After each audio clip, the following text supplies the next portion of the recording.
তো বন্ধুরা, আজকের ভিডিওতে আমি আপনাদের দেখাবো কিভাবে আপনারা ব্লগারে কাস্টম ডোমেন অ্যাড করবেন। তো বন্ধুরা, ব্লগারে কাস্টম ডোমেন অ্যাড করার জন্য প্রথমে কিন্তু আমাদের একটা কাস্টম ডোমেন কিনতে হবে। কীভাবে ডোমেন কিনতে হয় সেই ভিডিও দেখতে গেলে ভিডিও ডিসক্রিপশনে লিঙ্ক থাকবে, আপনারা দেখে নিতে পারেন, অথবা ইউটিউবে অসংখ্য ভিডিও আছে কীভাবে ডোমেন কিনতে হয়। আমি ডাইনামোস থেকে ডোমেন কিনছিলাম, সেটা দিয়ে আজকে অ্যাড করব কীভাবে সেটা মূলত আজকে আপনাদের দেখাবো। তো এই দেখতে পাচ্ছেন ডাইনামোস থেকে আমি এই ডোমেনটা কিনছি, যে বাংলা হেল্প দেশের জন্য, অর্থাৎ আমার ইউটিউবের নামে যে ডোমেনটা, ইউটিউব নাম যেটা আছে সেই নামে একটা আমি ডোমেন কিনছি। তো কেনার পরে আমার যে ব্লগার সাইট আছে সেই ব্লগার সাইটে আমার ডোমেনটা অ্যাড করব।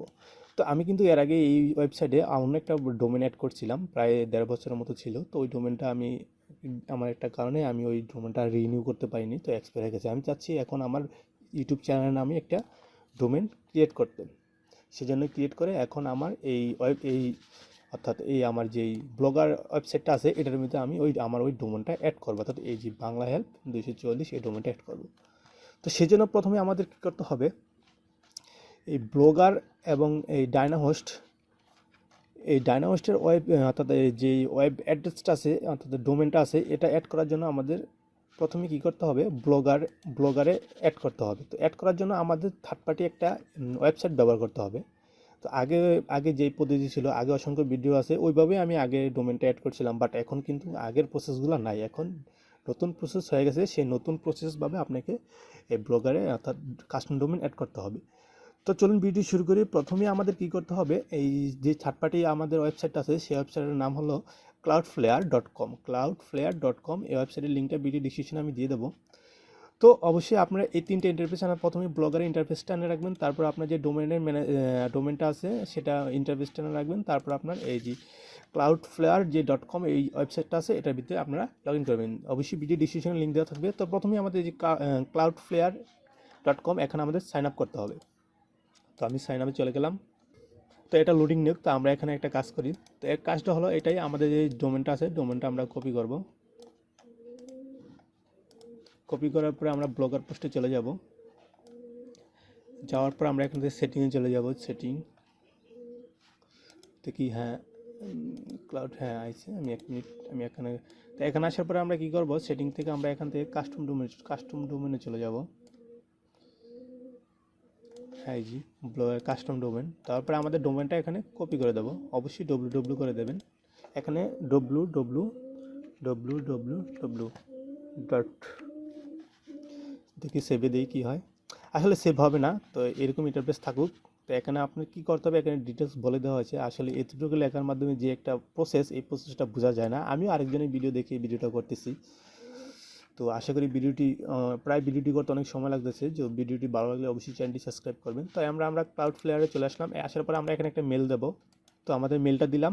মেলটা দেওয়ার পর আমরা একটা কী করবো, এখানে একটা পাসওয়ার্ড দিয়ে দেবো। তো পাসওয়ার্ড দেওয়ার পর আমরা কী করবো, তো পাসওয়ার্ড দেওয়ার পর ক্রিয়েট অ্যাকাউন্ট, সেভে দিয়ে দিলাম। তো আমাদের কিন্তু অ্যাকাউন্ট ক্রিয়েট হয়ে গেছে। তো এখন আমরা ফার্স্টে কী করব, আমাদের যেই এই ক্লাউডফ্লেয়ারে যে অ্যাকাউন্টে ক্রিয়েট করলাম এটা কী করব, আমরা এখান থেকে ভেরিফাই করে নেবো। আগে মেলটাতে ভেরিফাই করে নেবো। তো আমরা মেলে চলে গেলাম। তো দেখেন এখানে আমাদের যে ক্লাউডফ্লেয়ার থেকে একটা অলরেডি ভেরিফিকেশন চলে এসেছে। তো জাস্ট আমরা লিঙ্কটাতে ক্লিক করব। লিঙ্কটাতে ক্লিক করলেই ভেরিফাই হয়ে যাবে, জাস্ট একটু ওয়েট করতে হবে। তো আসার পরে এখানে কী করবো, আমরা আই এম নট, এখানে ক্লিক করবো। জাস্ট এখান থেকে এসেছে, এখানে বোর্ড চাইছে, বোর্ড 3টা দেওয়ার পর নেক্সট, আবার বোর্ড 3টা দিয়ে দেবো। ভেরিফাই দিস ক্লাউড, দেখেন your email address now verify. তো আমরা এটা ইন্টারফেসটা কেটে দেবো। কাটার পরে আমরা এই মেলের ইন্টারফেসটা কেটে দেবো। এই যে এখানে চলে আমরা এই যে এখান থেকে আমরা ওয়েবসাইটে চলে যাব। তো প্রথমে আমরা কি হোমে আসছিলাম, হোমে থেকে আমরা এখানে ওয়েবসাইটে চলে আসার পরে তারপরে এখানে কি করব, অ্যাড্রেস সাইটে ক্লিক করব। আমরা অ্যাড্রেস সাইটে ক্লিক করার পরে আমাদের যে ডোমেনটা আছে, এই যে ডোমেনটা আমরা কপি করব। কপি করার পরে আমরা কি করব, আমরা যে এই যে দেখতে পাচ্ছেন এখানে আমরা কি করব, ডোমেনটা পেস্ট করে দেবো। এখানে দেখতে পাচ্ছি ইন্টারভিউ সাইট example.com, অর্থাৎ www দেওয়ার দরকার নেই। জাস্ট আমরা কি করব, অ্যাড এ সাইট চলে যাব। অ্যাড এ সাইটে ক্লিক করলাম। ক্লিক করার পরে এই দেখতে পাচ্ছেন একটা এখানে ইন্টারভিউ চলে এসেছে। তো এখান থেকে আমরা কি করব, not sure what the to start, অর্থাৎ এটাতে ক্লিক করবো, অর্থাৎ আমরা ফ্রিতে ইউজ করবো এটা। কন্টিনিউতে ক্লিক করলাম, সার্চিং ফর ডিএনএস রেকর্ড, তো একটু অ্যাড করেন, আমাদের এখানে ইন্টারফেস নিয়ে আসবে, লোডিং হচ্ছে। তো এখানে আমাদের মূলত কাজ, তো এখানে আসার পরে আমরা কী করবো, এই যে দেখতে পাচ্ছেন অ্যাড এ রেকর্ড, আমরা প্রথমে এই অ্যাড এ রেকর্ডে ক্লিক করব। তো বন্ধুরা এখানে আসার পরে এই যে এখানে দেখতে পাচ্ছেন, এখানে আপনারা সিলেক্ট করে নেবেন যে যদি অন্য কোনোটা থাকে তাহলে শুধু এখান থেকে এ সিলেক্ট করে নেবেন, শুধু এ সিলেক্ট করে নেবেন, এখান থেকে শুধু এ সিলেক্ট করে নিলাম। তারপরে এখান থেকে লেখা যাচ্ছে ইউজ @ফর রুট, আমরা কী করবো এখান থেকে আমরা এখান থেকে একটা দিয়ে দিলাম। তারপরে এখান থেকে দেখেন IPv4 অ্যাড্রেস, তো এই আইপিগুলো আমাদের আনার জন্য আমরা কী করবো, এখান থেকে এই যে আমাদের যে ব্লগার ওয়েবসাইটে যে আছে এখানে চলে আসবে। এখান থেকে আমরা এই যে দেখতে পাচ্ছেন সি এর পর থেকে এই যে দেখতে পাচ্ছেন সি এর পর থেকে আমরা এটা কপি করে নেব, এই যে কপি করে নেব সি থেকে ফরের আগেরটা অর্থাৎ 7 পর্যন্ত কপি করে নেব, কপি করে নিলাম। তারপরে একটা নতুন ইন্টারফেস চলে যাব, তারপরে আমরা এটা পেস্ট করে দেব, পেস্ট করার পরে ইন্টার দিয়ে দেবো। তো দেখেন চলে এসেছি। তো এখান থেকে আমরা কি করব, 3 নাম্বার সেটআপে চলে যাব। জাস্ট আমরা যেহেতু কাস্টম ডোমেন এড করতেছি সেজন্য 3 নাম্বার সেটআপে চলে যাব। তো এই যে দেখতে পাচ্ছেন আমাদের আইপিগুলো এখানে চলে এসেছে। তো এখান থেকে আমরা কি করব, এখান থেকে প্রথমেই আমরা এই 4টা আইপি আমাদের অ্যাড করতে হবে। তো সেজন্য জাস্ট আমরা কি করব, এটা কপি করে নেব, 4টা আইপি আমাদের কপি করতে হবে। তো আমরা কপি করলাম, জাস্ট আমরা কি করব, আমাদের ক্লাউডফ্লেয়ারে চলে যাব। আসার পরে এখানে এই যে আমরা এখানে কী করবো, এটা পেস্ট করে দেবো, অর্থাৎ আইপিটা পেস্ট করে দিলাম। তো আপনারা এটা খেয়াল করবেন যাতে একটা আইপি বারবার না হয়, 4টে আইপি আপনি অ্যাড করে দেন। তারপরে যে প্রক্স স্ট্যাটাস এটা আমরা অফ করে দেবো, দেওয়ার পর আমরা কী করব, সেভ করে দেবো। তো সেভ করে দিলাম, আমাদের একটা আইপি অ্যাড হয়ে গেল। তো এখন আমরা কি করব, আমরা এখান থেকে ডিলিট অপশন চাইলে আপনি এখান থেকে ডিলিট করতে পারবেন। এখান থেকে আমরা আবার অ্যাড রেকর্ডে ক্লিক করব। তারপর এখান থেকে আমরা এই যে যদি অন্য কোনো অপশন থাকে তাহলে আমরা কী করব, সিলেক্ট করে নেব। তারপর এখানে ইউজ ফর রুট, তারপর এখান থেকে আবার আইপিতে আমরা চলে যাব। যা আপনারা দেখবেন যে বারবার এক আইপি যাতে অ্যাড না হয়, 4টে আইপি আমাদের অ্যাড করতে হবে। তো আমরা কী করব, এখন আমরা আবার ওই যে আমরা সেকেন্ড আইপিতে চলে যাব, কপি করলাম, আমরা এখানে পেস্ট করে দিলাম, দেখেন। তারপর আমরা এটা যে প্রক্সি স্ট্যাটাস অফ করে দিলাম, জাস্ট সেভ।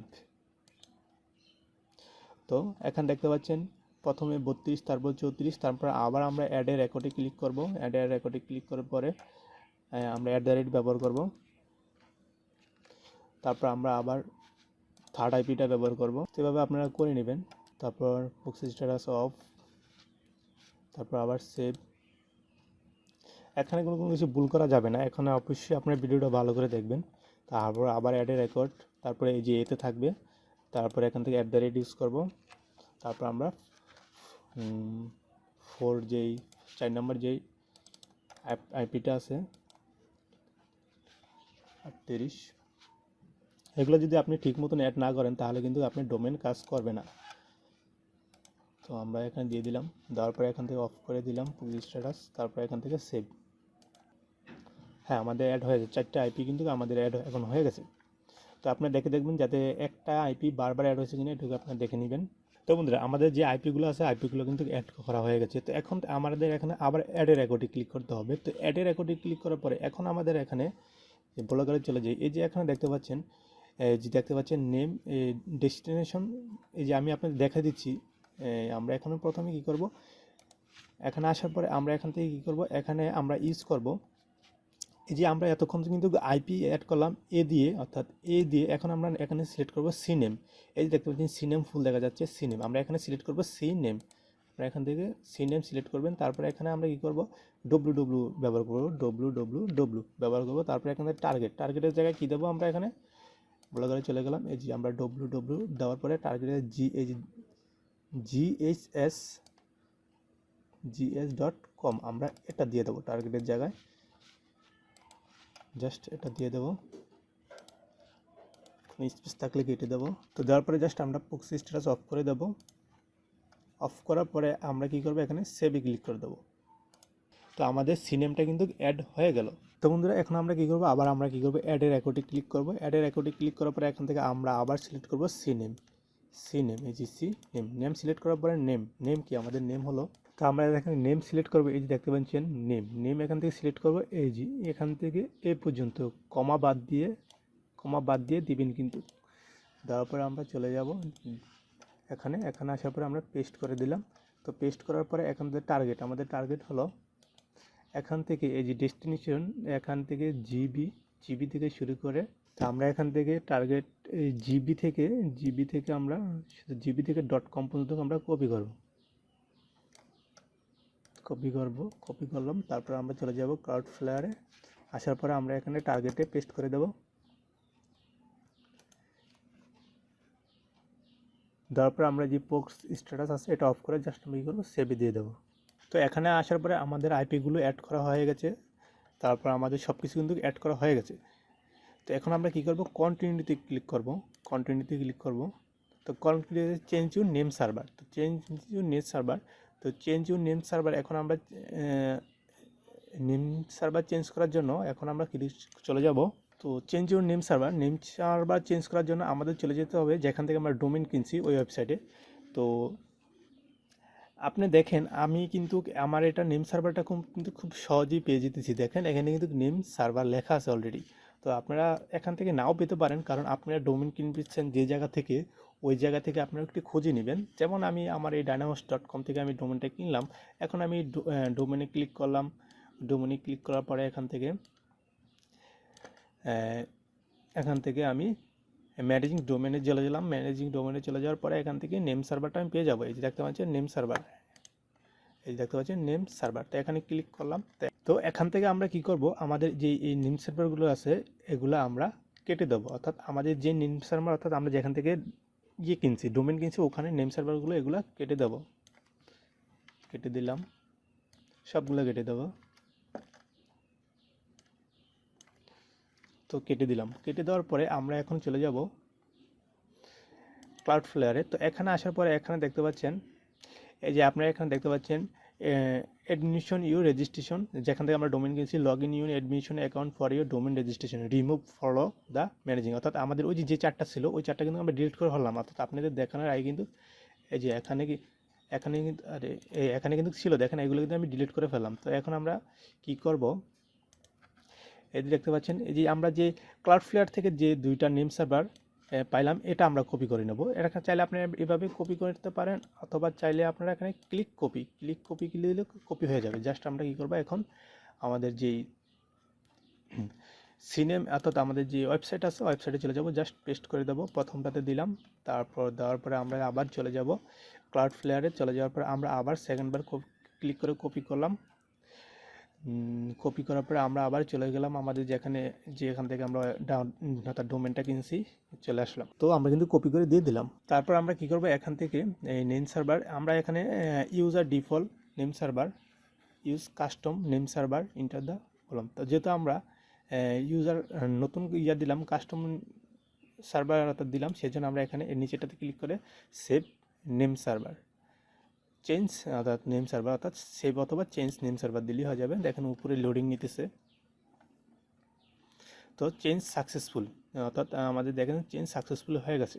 তো আমরা তো এই জায়গায় সেভ করে দিলাম। এখন আমরা আইক্লাউডে চলে যাব। আইক্লাউডে যাওয়ার পরে আমরা নিচে চলে যাব, ডান চেক ইউর নেম সার্ভার, অর্থাৎ আমরা যে সেভ করছি কিনা এখানে জাস্ট ক্লিক করব। তো তারপরে আমরা এখান থেকে কী করবো, গেট স্টার্টে ক্লিক করব। তো এগুলো থাকুক, এগুলো আমরা পরে দেখব। তো আমাদের এসটিপিটি অলরেডি অটো অ্যাড থাকবে। তো তারপর এখানে তো এগুলো আমাদের আপাতত থাকুক, অর্থাৎ স্কিপ হয়ে থাকুক। তো আমরা আপাতত ফিনিশে ক্লিক করে দিই। আপাতত। তো বন্ধুরা আমরা কিন্তু আমাদের অলরেডি কাজ শেষ। তো আমরা ওই লাস্ট যে জায়গায় কাজ করছিলাম ওই জায়গায় কিন্তু কাজ শেষ। তো এখানে আমাদের অ্যাক্টিভ কিন্তু দেখাচ্ছে, সাইটটা কিন্তু অ্যাক্টিভ হয়ে গেছে। তো এখন আমরা কি করি, আমরা এখন আমাদের যেই দেখি, আমরা এটা রিফ্রেশ দিয়ে দেখি এটা সেভ হয়েছে কিনা। কন্টিনিউ, আমাদের এটা কিন্তু হয়ে গেছে। তো আমরা এটা এখন কাটিয়ে দিই। তো এখন আমাদের এটার কাজও শেষ, এটা আমরা কেটে দিই। তো এটা থাকুক, আমরা এখন সেভে দিই, দেখি সেভে দিলে কি বলে। সেভ, হ্যাঁ বন্ধুরা, সেটিং আপডেট, অর্থাৎ আমাদের কাস্টম ডোমেনটা কিন্তু অ্যাড হয়ে গেছে। তো এখন আমরা দেখি এটা আমরা কপি করি, কপি করে জাস্ট কোনো সময় কিন্তু লাগলো না, জাস্ট আমরা এখন দিয়ে দেখি আমাদের ওয়েবসাইটটা আসে কি না। তো সার্ভারের সমস্যা দিচ্ছে, দেখি আর একটু ওয়েট করি আমরা, অর্থাৎ এটা হতে 24 ঘন্টা সময় লাগবে। তো এখানে দেখতে পাচ্ছেন আরেকটা বিষয়, আমাদের এসটিটিপিটা আমাদের অন করতে হবে। এসটিটিপিটা, এই যে এসটিটিপিটা অন করে দিলাম। ও এখান তো আমরা রিডাইরেক্ট আমাদের ডোমেনটাতে এখানে আমরা অনই করিনি, অর্থাৎ আমরা এখানে অন করে দিলাম। হ্যাঁ, অন করে দিলাম, এটা অন করতে হবে। আমরা এখন দেখি হয় কি না, এখনও হয়নি। তো আমাদের কিছুক্ষণ অপেক্ষা করতে হবে, অপেক্ষা করলে আশা করি হবে। এসটিসি অ্যাভেলেবল দেন স্টার্টার আনকমন লেখা যাচ্ছে এখানে। তো বন্ধুরা, এটা কিন্তু আসতে একটু সময় লাগবে, আমি অপেক্ষা করতেছি, আমি প্রায় অনেকক্ষণ অপেক্ষা করলাম, তারপর আসতেছে না। তো আমরা কিছুক্ষণ পর পর ট্রাই করতেছি, আসেনি। তো ওই সময় কিন্তু এসটিপিপিটা ছিল না, বাট এখন কিন্তু এসটিপিপিটা এসে গেছে। তো আমরা এটা অন করেছিলাম কিছুক্ষণ আগে। তো এটা আসতে একটু সময় লাগবে, সাধারণত 1 ঘন্টা অথবা 1.5 ঘন্টা সময় লাগতে পারে। আমাদের এখানে কাজ শেষ, কিন্তু আমাদের এটা অলরেডি অ্যাক্টিভ হয়ে গেছে। এসটিপিপিএস দেখেন স্ট্যাটাস কিন্তু আনকমন দেখাচ্ছে, অর্থাৎ এটা হয়তো একটু সময় লাগবে। এসটিপিসি স্ট্যাটাস কিন্তু এসে গেছে, status pending, STPC is processing, try again. তো সব কিছু আপনার এটা আসতে একটু ওয়েবসাইটটা, অর্থাৎ ওয়েবসাইটটা একটু আপনার আসতে একটু সময় লাগবে, সেই জন্য আমাদের অপেক্ষা করতে হবে। তো আমরা একটু এখান থেকে আসি। তো এখানে দেখতে পাচ্ছেন যে দেখতে পাচ্ছেন ডিএনএস এখানে চলে আসবেন। ডিএনএস আসার পরে দেখবেন আপনার এখানে সব কিছু ঠিকঠাক আছে কিনা। হ্যাঁ, আমাদের এটি সব কিছু ঠিকঠাক আছে। তো তারপর আমরা এখান থেকে কী করবো, এই যে এসএসএল এখানে চলে আসবো। এসএসএল এখানে চলে আসার পরে তো এটা আমাদের এখানে এই যে ফিক্সেবল থেকে আমাদের এটা ফুল দিয়ে দিতে হবে, ফুল দিয়ে দিতে হবে। আমরা এটা ফুল দিয়ে দিলাম। দেওয়ার পরে আমরা এখান থেকে যে এসএসএল টিএলএস রিকমেন্ডেড, এটা আমাদের অফ থাকবে, অফ আছে। তারপরে এখান থেকে আমরা কী করবো, ইডিজিই সার্টিফিকেট, এটা আমরা কি করব, এখান থেকে আমরা একটু নিচে চলে যাব। দেখছেন এই যে অলওয়েজ ইউজ এসটিপি, এটা অন থাকবে। যে অটোমেটিক এসটিপিপিএস রিওয়ার্ডিং, এটাতে আমরা এটা ওপেন রাখবো আমরা অল টাইম। তো এখন এই যে আপনি এগুলো দেখে নেবেন সেটিংগুলো। এখন আমরা আরেকবার দেখি আমাদের কাজ হয়েছে কিনা বা ওয়েবসাইটে আসে কিনা। এখন আসতেছে না, তো আমাদের এটা অপেক্ষা করতে হবে, সাধারণত 24 ঘন্টার মধ্যে হয়ে যাবে। হ্যাঁ, দেখতে পাচ্ছেন বন্ধুরা, এসটিপি অ্যাভেলেবেল, স্ট্যাটাস অ্যাভেলেবেল, আমাদের এসটিপিটা কিন্তু অন হয়ে গেছে। তো বন্ধুরা, যখন আমার ওয়েবসাইটটি চলে আসবে তখন আমি আপনাদের এখানে নিয়ে দেখিয়ে দেবো। তো এখন আপাতত ভিডিওটি স্কিপ করে দিচ্ছি। তো বন্ধুরা, এখানে কিন্তু দেখতে পাচ্ছেন আমার ওয়েবসাইটটি কিন্তু এসে গেছে, দেখতে পাচ্ছেন আপনারা, আমার ওয়েবসাইটটি কিন্তু এসে গেছে, দেখতে পাচ্ছেন। আমি এখন আবার আপনাদের দেখাচ্ছি, আমি এই ইউআরএলটা কী করব, কপি করে নেব, ডব্লিউ কপি করে আমরা অন্য একটা ব্রাউজারে চলে যাব। আমার ওয়েবসাইটে কিন্তু অলরেডি এসে গেছে, মাত্র 20 থেকে 25 মিনিট সময় লাগছে আসতে। ইন্টারে দিই, দেখেন। তো আমাদের ওয়েবসাইটে কিন্তু এসে গেছে, দেখতে পাচ্ছেন। তো মূলত এইভাবেই আপনারা কাস্টম ডোমেন অ্যাড করবেন। তো আশা করি ভিডিওটি ভালো লাগছে, আর ভিডিওটি ভালো লাগলে অবশ্যই যদি কোনো উপকার এসে থাকে অবশ্যই চ্যানেলটি সাবস্ক্রাইব করবেন এবং পাশে থাকা নোটিফিকেশন বেল আইকন ক্লিক করে দিবেন, যাতে এই ধরনের ভিডিও আপলোড দিলে আপনারা সাথে সাথে পেয়ে যেতে পারেন। দেখতে পাচ্ছেন। তো এখানে ব্ল্যাঙ্ক দেখাচ্ছে, আমার এখানে আগে এখানে অ্যাড অপশন ওপেন ছিল, বাট এখন ওপেন নাই। তো কয়েকদিন ভিউজ আসলে আমি আবার মনিটাইজেশনটা অন করে নেব। তো আশা করি ভিডিওটি ভালো লাগছে, আর ভিডিওটি ভালো লাগলে অবশ্যই চ্যানেলটি সাবস্ক্রাইব করে। আর কোনো যদি আপনাদের প্রবলেম হয় তাহলে ভিডিও ডিসক্রিপশনে হোয়াটসঅ্যাপ নাম্বার থাকবে, শুধু আপনারা SMS দিবেন, বাট কল দিবেন না কেউ, শুধু SMS দিবেন, তাহলে আমি আপনাদের রিপ্লাই দেওয়ার ট্রাই করব। এই ছিল ভিডিও, তো পরবর্তী ভিডিওতে দেখা হবে।